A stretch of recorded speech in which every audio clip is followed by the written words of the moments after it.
Good morning, good afternoon, and good evening. Welcome back to Be a Buddy, Not a Bully. I'm Kylie. I'm the creator of the program Be a Buddy, Not a Bully.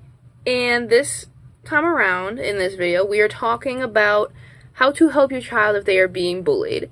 Now, depending on where you went from the last video, either you are viewing it through the actual program, or you are going through just the playlist of the bullying, being bullied information.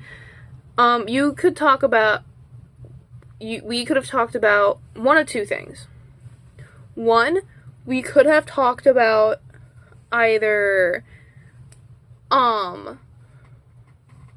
to talk to your child if they're being bullied, or we could have talked about how to talk to your child if they are being a bully. So we're going to go over those two things real quick.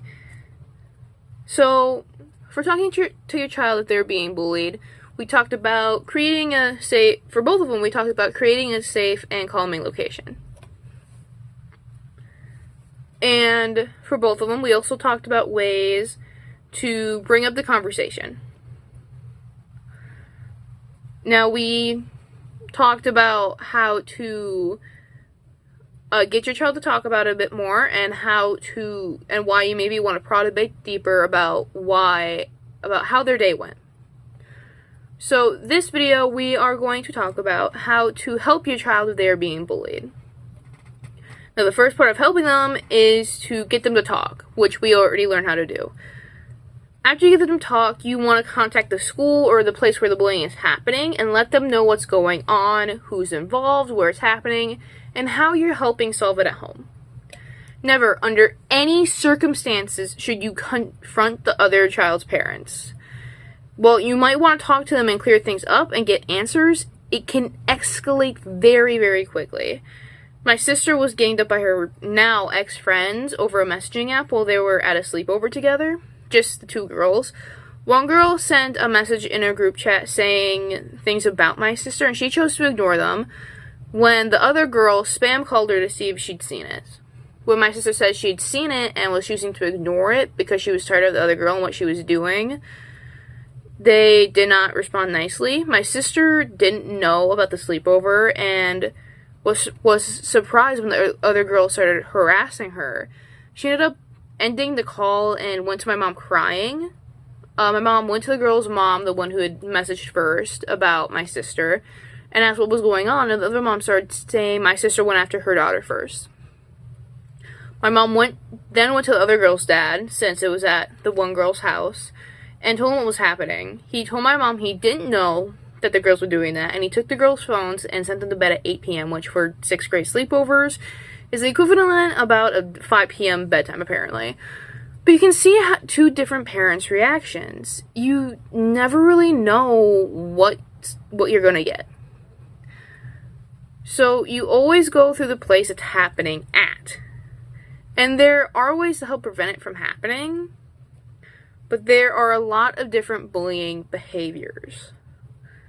So this is about the same for both instances for being a bully and if your child is being bullied. So mainly what ends up happening, in abbreviated, is you tell the place it's happening, you let them know what's happening, what you're doing to help, and would tell them what you would like to happen in the future if this happens again. Because most of the time the school has a system in place, but if it's for like an elementary school or something, they will listen to what the parent wants done. So that is all I have for this video. It's extremely short, I know, but it's all I have to help for this portion. The rest of it is up to the place it is happening and up to you. So you can do whatever you want at this point in time. Actually, I do have one other thing. We can go over a scenario that I have in my in-person program called punishment severity. So there's a couple different things that you can do, and these are just things that I have to get interaction in throughout the program, so it's not just me joining on and on and on. So here's one of the, I believe, 3 scenarios. And you can answer if in the comments if you'd like. So a child in elementary school, age like 8 or 9 or 3rd or 4th grade, is making fun of a special needs child that they don't know is special needs. What would be the punishment for that? So typically what the answer I've gotten for this was a talking to, just saying, hey, this isn't right, maybe get like a recess or something taken away, or for at home they lose something for just that night. It all depends on how strict you want to be. The second one is a toddler pushing around another child at preschool. Obviously, a toddler won't know better, especially if they're just getting into preschool or daycare, because they haven't been around kids their age for very long. So just a simple talking to will help in that case. The third one I have is a high schooler calling another child names for their clothes and appearance, such as acne or unwashed hair, when they don't know about their financial struggles. In this case, it would again be just a talking to saying, hey, they have things at home going on that we don't know about. And possibly at that age, they should know a lot better than to talk about people that way, especially when they don't know that person. So typically in that case, maybe grounding them, because they obviously, being a high schooler, need to know better.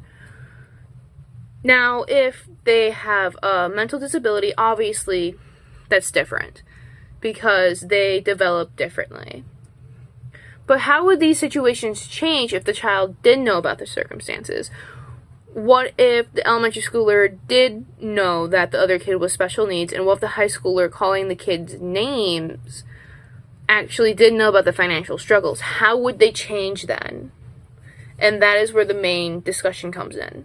And that is for parents to decide what they want to do. That is where the main discussion comes in. So if you'd like to answer these, you can put them in the comments. Please don't argue with everyone. Everyone has a different parenting style, and everyone has different techniques they use. Everyone has different punishments. It's just something to talk about in my in-person program. And it's just something to make this video a little bit longer, to give some examples to maybe some incoming parents who don't exactly know what to look for. So if you'd like, you can participate in this specific conversation in the comments, and maybe give some advice to some incoming parents who might be needing some help with understanding how to punish their child when they do something wrong, and what the grounds should be if in the different circumstances. Finally, that is all I have for you this video. So I will leave you to have a good rest of your day, and remember, be a buddy, not a bully.